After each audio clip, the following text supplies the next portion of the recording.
tuwad na.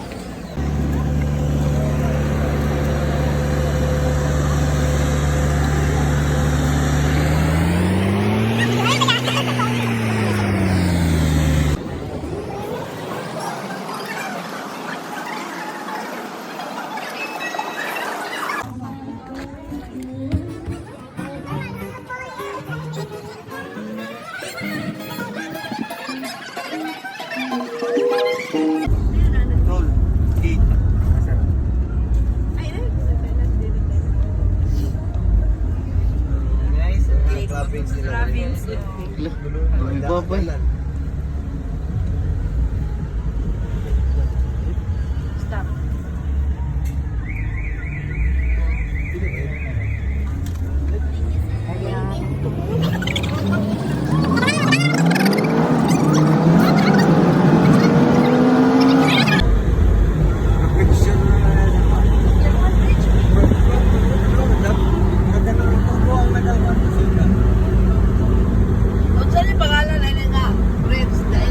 Sisilex, ma'am. Sili. Sirop? Oo.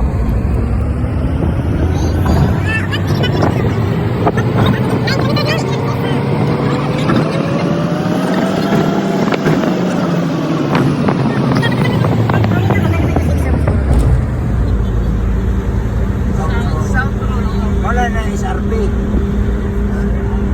SMC side. SRP.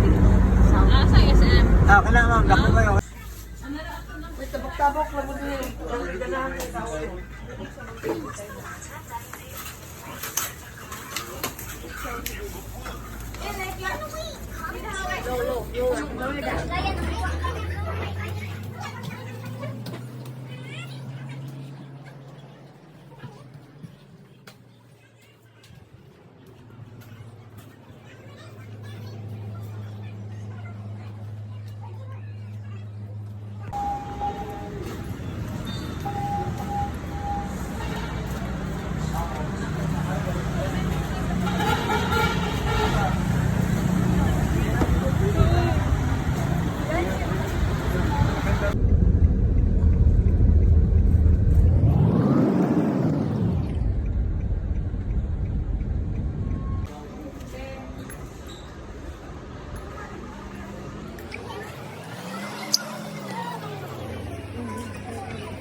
Ay, kura! Ay, wala kita na.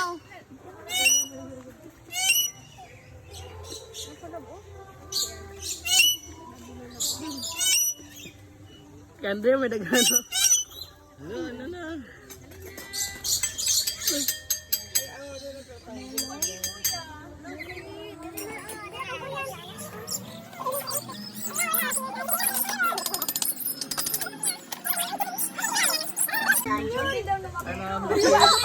Hambi na yun, hambi na yun.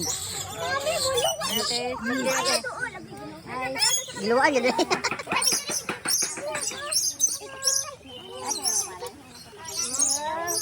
Kami ni Madre. Ala, duha na kabukay kuya, oh. Smile, smile. Smile ba? Dalang hadlok. Panggahi, oh. Ala, duha na kay Ate Nana. Tulog ka. Tulog ka. Ala, grabe.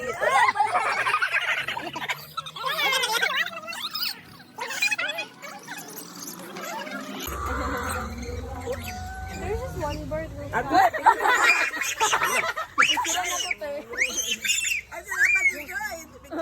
Uno na kagad na. Ay, mama. Nana, tuwa na rin ako.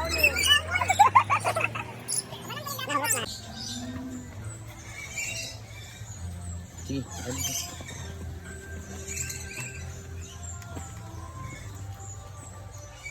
Hindi sila makuha ng ngawang.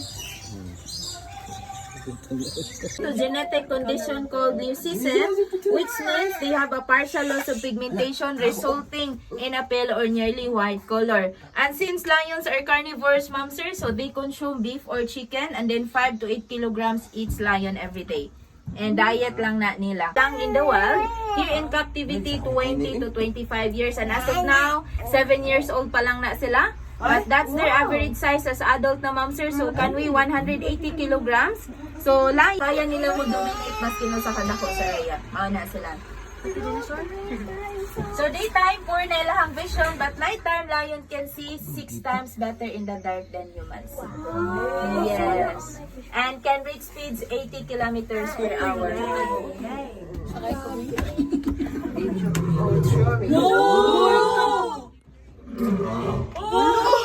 So, papi. You're one of the luckiest guests today. Wow! Ato ba dyan?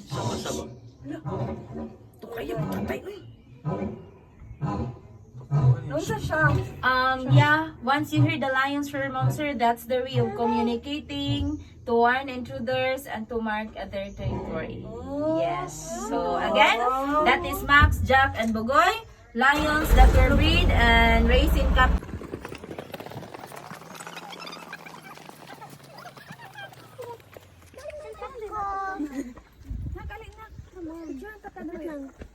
Nasa back ang kam.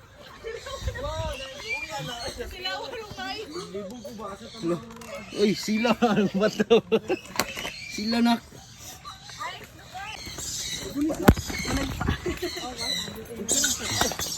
Sorry.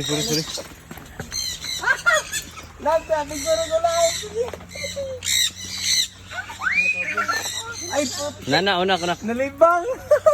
Hala, nakaligo ng tayo si.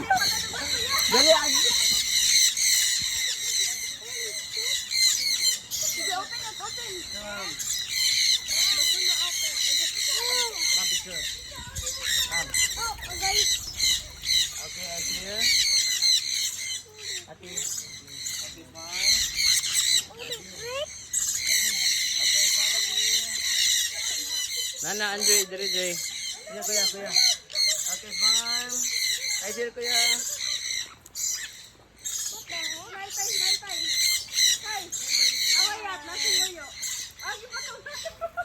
Kuya. Tuyok din nak. Dali nak.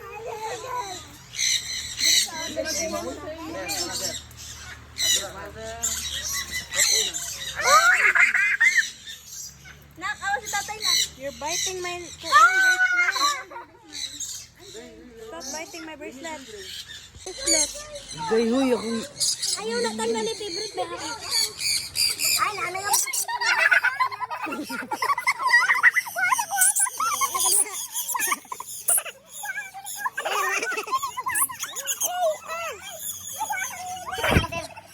Uy, nag-apil sir. Wala na dito sir.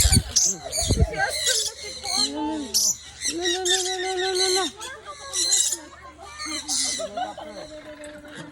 Sir, open your door.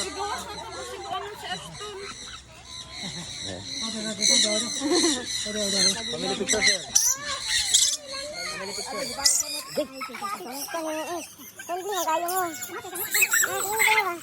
God! Kit siya. Question ba o? Wala, ay ko maalam. Wait lang. Picture ka mag-riot. Sis, dapat yun. Dito na lang, dapat dito. Wagi ko na yung kaya.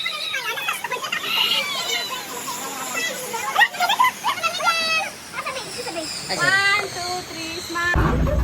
So, these are the bees back. Recognizable by their white markings on their faces, named after the Dutch term base referring to wash your head, and primarily active during the day. So, we'll have thicker horns while females have slightly thinner ones. So, those are the zebras, the highlight of African savanna. Zebras are black covered with white stripes. This shows them as their identification from one another since there's no zebras with the same pattern just like our fingerprints. When not eating or traveling, zebras will take their first to sleep. In fact, they sleep standing up. So again, these lions and the zebras. Yeah, it's like security guards.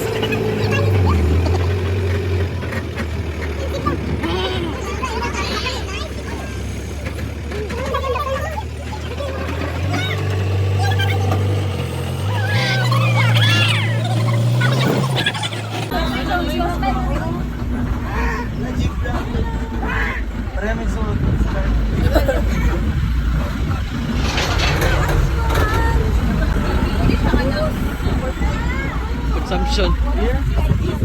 Ah, wala pa yung nagakuha no? That one with Maleficent horn, that is the greater kudu. Distinguished by white lateral or vertical Wala, lines of Maleficent. body. One of the longest and tallest horned antelope, known for becoming motionless when sensing danger. And that one with a similar face as a cow, that is the eland, the largest antelope species in the world, both in terms of size and weight. So they can stand up to 5 feet tall at the shoulder and weigh between 900 and 2,200 pounds. So, those are the water bats.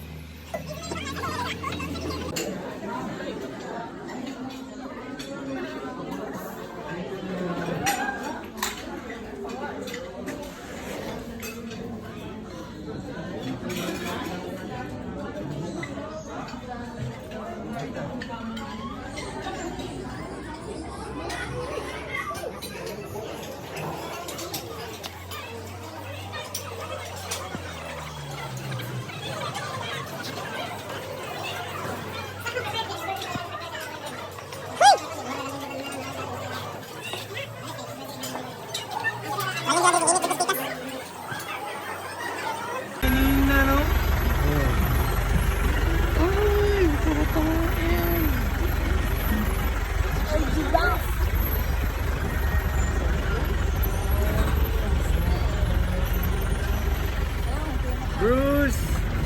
Bruce. Oh, sila na. That is what we call a kitchen. So for the night, they love to eat rats, cats, rains, and small insects. So just like right now, you will see the peacocks spread their tails. So that's the way of attracting the female or the peahen. And for the night's time, they can live up to times like Who is celebrating their birthdays today within this month? Okay, hi, happy birthday. Listen carefully because Lani and Doreen will sing a happy birthday song. Everybody sing happy birthday.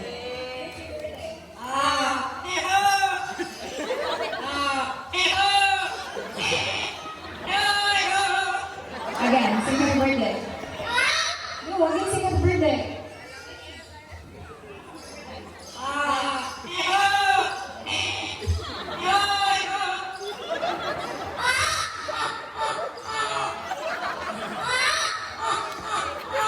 So everyone, your round of applause for making Bernie, Lani, and Bruno.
Wow!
ilang view.